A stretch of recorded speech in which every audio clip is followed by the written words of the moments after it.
Hiya, welcome back to Makeup and Metaphors with me, Anya. It's really great to be back, really exciting to film another video. I haven't done anything in about a fortnight. I'm trying to give myself 2 weeks now to film a video 1 week, do the editing another, so that I have a little bit of a break because my job is quite intense at the moment. But it's not going to stop me. I'm still going to keep making videos. Hopefully this can help you if you're trying to learn a little bit more about poetry, or if you're doing your GCSE poetry examinations.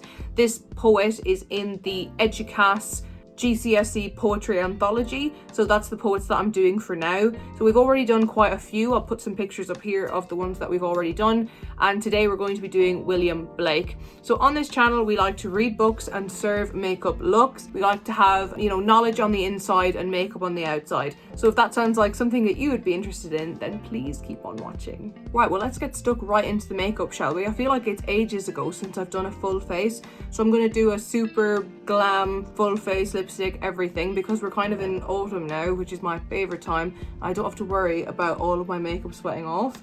So I'm going to start with my primer. So we're going to be talking about William Blake today. One of my favorite poems to do, although I say that with every poem, is London from the anthology for the GCSE EDUCAS board. It's got some really vivid imagery in it, like, the blood runs down the castle walls, the curse blasts the newborn infant's ear, all about the lower class and the oppressed wanting to rise up, almost riot. And I think it said that Blake was really inspired by what was happening in France at that time and the revolution. And so we look into a little bit of his life, and maybe we can uncover some of the reasons behind some of the things that he's written and see where he got some of his ideas from. So Blake was born on the 28th of November in 1757. So we're going back quite a long way. His mum was called Catherine Wright, and she was married twice. She actually ended up marrying a hosier,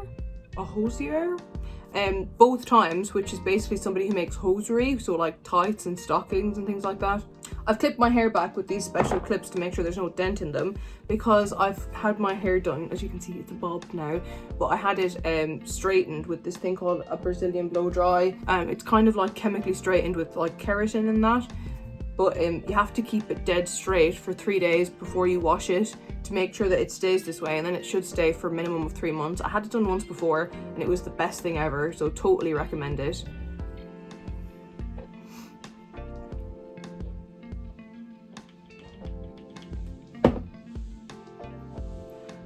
After her first husband's death, she married James Blake, and this was William's father. And as I mentioned before, he was a hosier. I've never heard that word being said. I've heard of hosiery, but I've never heard of a hosier. I've heard of hosiers in The Singer, but not the workmanship, but not the job. Also, my chair is broken. If you can see that I don't have a back on my chair anymore, it's because it broke off. So I'm just sitting on the bottom of a swivel chair right now. So they both waited a little bit in life. They were both in their 30s for when they had William. William wasn't an only son. He had brothers and sisters, but his best friend or his best sibling was Robert, his younger brother, and we'll mention him later on because I think Robert had quite a profound effect on his life. I think William was a little bit of an artsy child, to say the least. He used to say that he had visions all of his life, and at the age of 9 he said that he had an vision of angels, and it was like a tree full of angels. And then again later in life at age 50 he commented about seeing the sun as like being the host, kind of like God of the world, or that it was like the company of the heavenly host. So again, either he used to describe things in an extremely metaphorical manner, or he was actually having these visions like a tree of angels and the sun being a host to God. So if you thought that Blake was predominantly a poet, you'll find that he actually had quite a lot of other talents. At age 10, he went to drawing school to pursue art. Well, drawing, I suppose, seeing as it's drawing school. Here he was exposed to like Greek and Roman sculptures and art and paintings, and we can see that that had a heavy influence on his later work and his own art. He used to collect prints as well. That was like his little hobby, to collect prints, like quite cheap ones. And then at 14 he became an apprentice for a local engraver. So I'm sure you know what an engraving is. Like nowadays you could get a trophy engraved, whatever you want, or a ring engraved, or a bracelet. It wasn't as easy as it is now. Nowadays we just bring it to an engraver, which usually is like part and parcel with maybe a key cutters. They just pop it into a machine, type in what you want and engrave. But it was a much more laborious process back in the day. This apprenticeship that he undertook was in London's Great Queen Street. And the engraving was quite a difficult process and involved a lot of chemicals. It was extremely tedious, and usually the apprentices would carry out all of the really laborious, tedious parts of it, while the kind of master engravers would do the actual enjoyable bits of the graving. A lot of his pencil drawings turned into engravings as well. Some of these are in Westminster Abbey, including Henry III, Eleanor of Castile, Edward III, other monarchs and things like that. At the age of 21, Blake completed his apprenticeship, and then in the summer of 1780 there was some really violent protests and riots in relation to the Catholic Church, which Blake would have experienced firsthand. And we can see, if we look at the poem London, Blake's disillusionment towards the Catholic Church. The blackening church appalls in relation to the church not helping the children in need in London and on the streets of London at that era. He actually even got swept up by one of these mobs, which would probably have been a terrifying experience. So obviously this was against his will if he was swept up. What have I done to my face? What is that? Blend.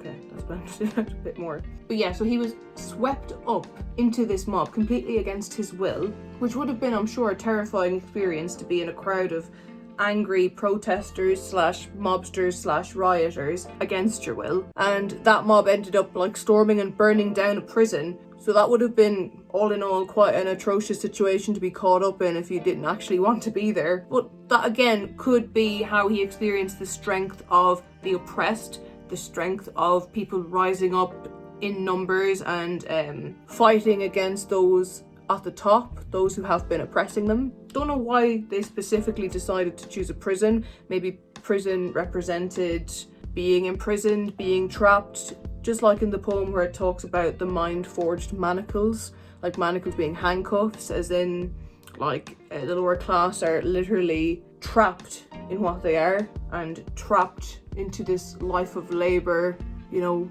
work, slave, expire, you know, work, and then death. In 1779, he was a student at the Royal Academy for Arts. The Royal Academy of Arts and Design, and there he studied drawing. I'm going to try and warm up my face a little bit because I'm looking deathly pale. And then in the 1880s, he ended up publishing his first books and sketches of poetry, and these were poems that he had written from the past 14 years. So I'm sure that would have been quite a sense of relief to have all of these suddenly out into the public. It was supposed to represent like the 4 seasons of poetry, and this was financed by 2 of his friends. So I suppose that's quite special, isn't it? His first real book of poetry from 14 years, and he was supported by his friends. I believe it was his friend and his friend's wife, but still friends.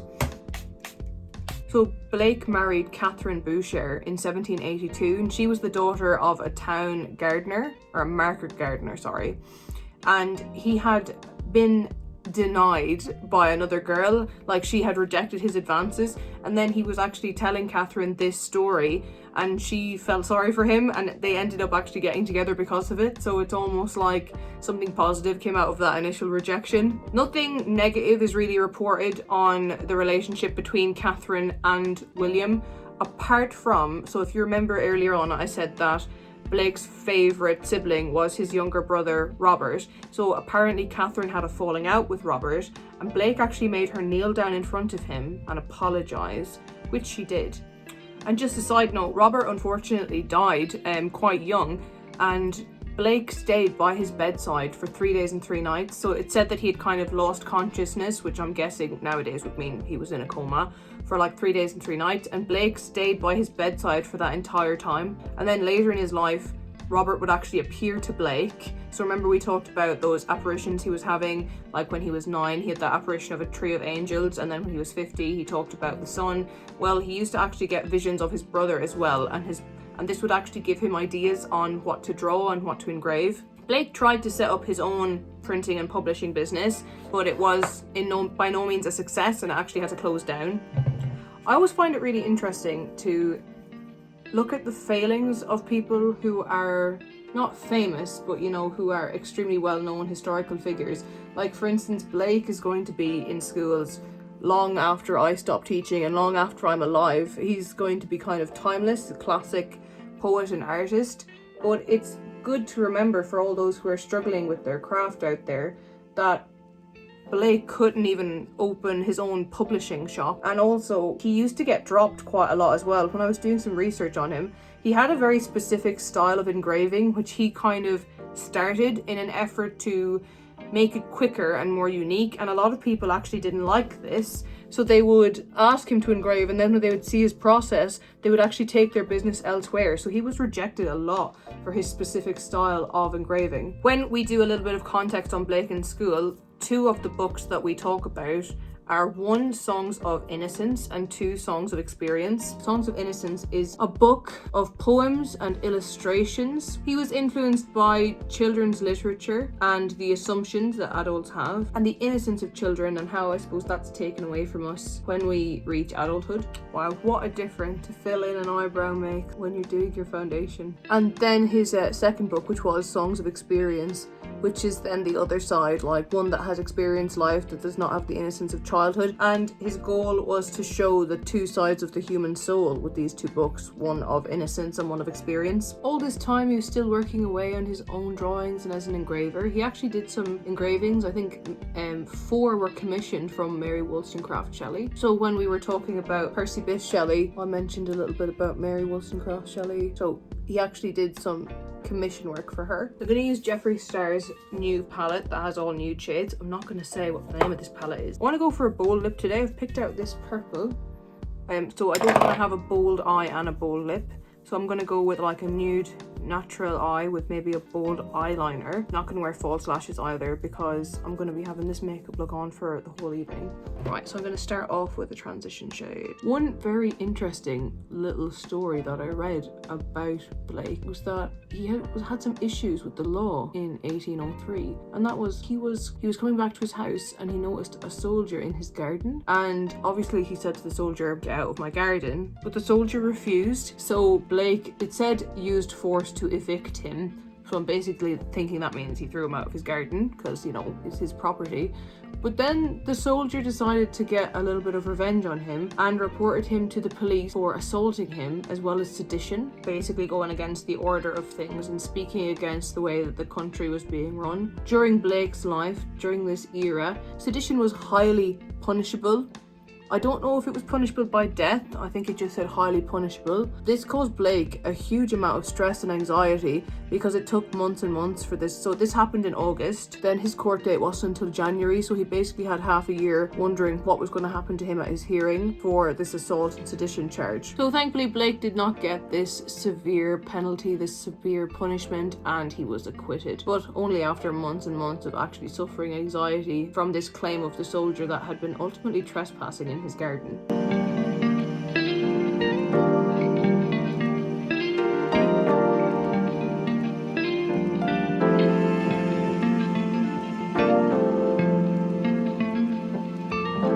Apply powder over that to just set it in place. Gonna do some liner and lashes and I will be right back. Okay, I'm just gonna add a few little highlights. A sleek palette as well and truly love. I'm gonna add them here on my inner. So in his final years, Blake started complaining about a few different ailments that kept recurring for him. One of them being like stomach pains, shivering fits, and like deathly aches in his limbs.